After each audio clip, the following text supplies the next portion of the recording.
My name is Mark Peel, and I am a chef. I had the good fortune to work in some of the best restaurants, the formative restaurants of California cuisine.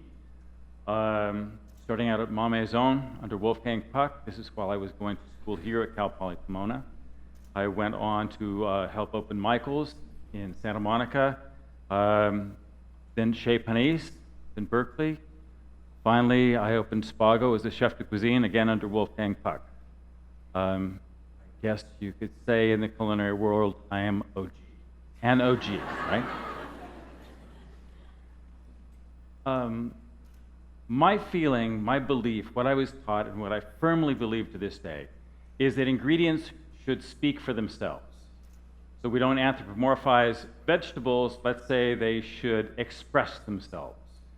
They have individual textures, flavors, colors, and they contribute, each individual thing contributes to a dish. I tell cooks that dish, really beautiful dish, should look like an unmade bed with fine linens. It should look disheveled, a little messy, as if it fell from heaven. A little sexy. By the way, what's not sexy? Squeeze bottles. Don't like squeeze bottles. You know those lines and squiggles? Not good. So, we opened Campanile and La Brea Bakery in 1989, and we wanted to do everything ourselves. We went directly to farmers, ranchers, fishermen, get the very best ingredients. La Brea Bakery was opened because we wanted to make our own bread, and the economics of making your own bread for a single restaurant are terrible. So we opened a bakery, and that did very, very well. Financially, we won a lot of awards, and I'm very proud of it. La Brea Bakery was sold 16 years ago, and Campanile was sold about 4.5 years ago. Now, there's this guy sitting at the end of the couch, middle-aged, a little overweight, Saturday night. Who is this guy? This is my kids were wondering. I've got to do something. What am I going to do now? I've done a lot. I knew a few things. One, I'm passionate about food, and I love a really energetic working kitchen. The excitement, the energy, the athleticism, the choreography of a working kitchen. I feel passionate. I feel evangelical about food, that people deserve, that people want good food, no matter what station in life, no matter who you are. And three, I'm tired of cooking for rich people. I've done that. So what am I going to do? Well, I know a few things I'm not going to do. I'm not going to have a maitre d', and I'm not going to have a wine steward. I'm not going to have a wine list. So, because I want to create food that is accessible to everyone. It is true over the past 30 years that incomes have been stagnant or declined. A higher percentage of our incomes are being taken by healthcare, by housing. So how are we going to do this? My wife suggested perhaps a seafood restaurant. Seafood cooks very quickly. But how are we going to trim all those costs to make it accessible to a working class, to middle class families? And I'm talking about good food. I have to do things at 1/3 the price that I used to do at Campanile. Right now, I'll just, spoiler alert, the most expensive thing on my menu is the same price I used to charge for a green salad. Well, there's a few keys. We came up with some ideas. There's a few things. Let me see if I can make this thing work now. Okay, we've got, this explains a lot. Let's see if something works. Broths. We did not invent broths, but we're carrying them further. A broth carries flavor. It can carry flavor in a low-fat, low-salt environment. It can be healthy, it's delicious, it's complex, it can have texture, and it can be produced in large quantities long before you ever even thought about lunch. Second element, what are we going to do with it? Restaurants are very complicated. Restaurants are very complex. Restaurants are very archaic. This is the most archaic business, I think, in the world. Escoffier, whose heyday was in the 19th century, could walk into any restaurant, a good restaurant, and be comfortable in 20 minutes.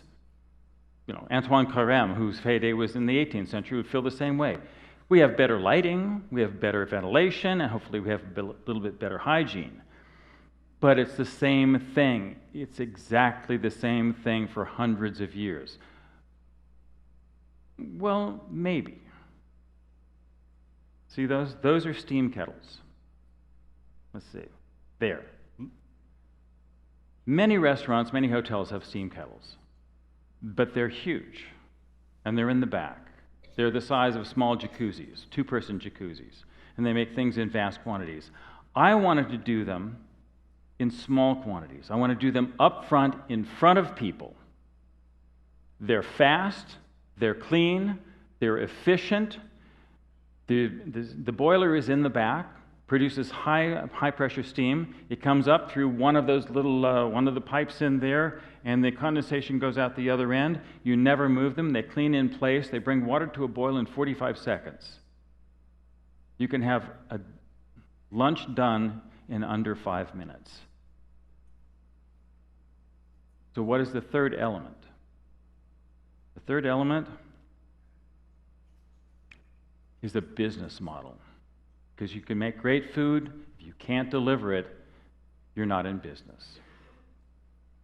Yeah.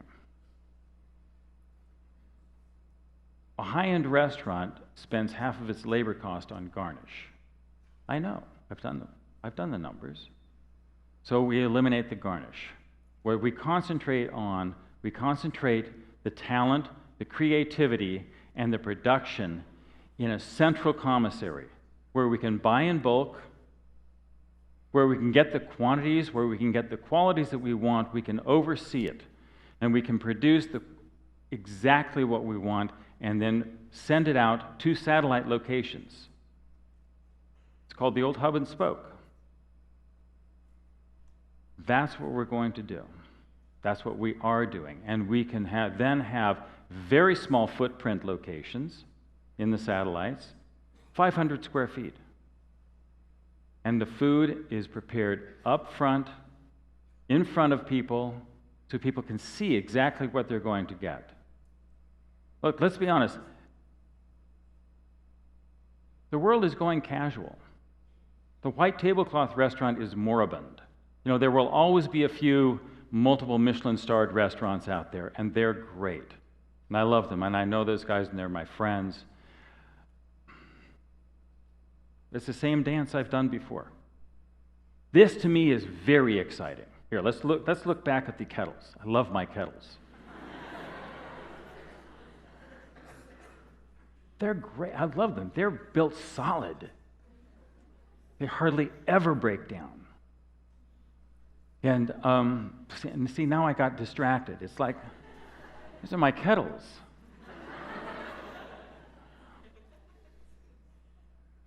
They're beautiful. The world is going casual. We're not just extending casual Fridays to the rest of the week. Even people who can afford to spend $200 to $100 a person, they want to do it in jeans. There's a reason there's so much reclaimed wood in restaurants these days. Right? Just relax, and nobody has time. Nobody is so rich, well, very few people are so rich that they have more than an hour for lunch. We've got to get back to work. We have very short attention spans, and you know why, right? It's the cell phone, it's back there. It's a good thing, or otherwise I'd be looking at kittens right now.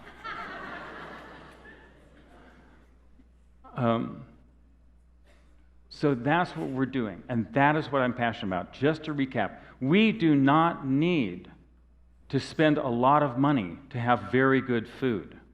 We can do it by thinking about what we're doing, creating the avenues for what we're doing, and creating a new paradigm in the restaurant business, because the restaurant business, as an archaic business, is not going to be able to pay a living wage until productivity increases. And we have to pay a living wage. We have no choice. I am passionate about that. I'm passionate about good food, I'm passionate about healthy food, and I'm passionate about treating people properly and paying a good wage. And we have to do it, and the way I'm doing it is creating a new pathway to bring good food to people at a good price and make it healthy, make it delicious. Now, I've answered my questions. I only have one question left. If you're not working, what do you do on Saturday nights? Thank you very much.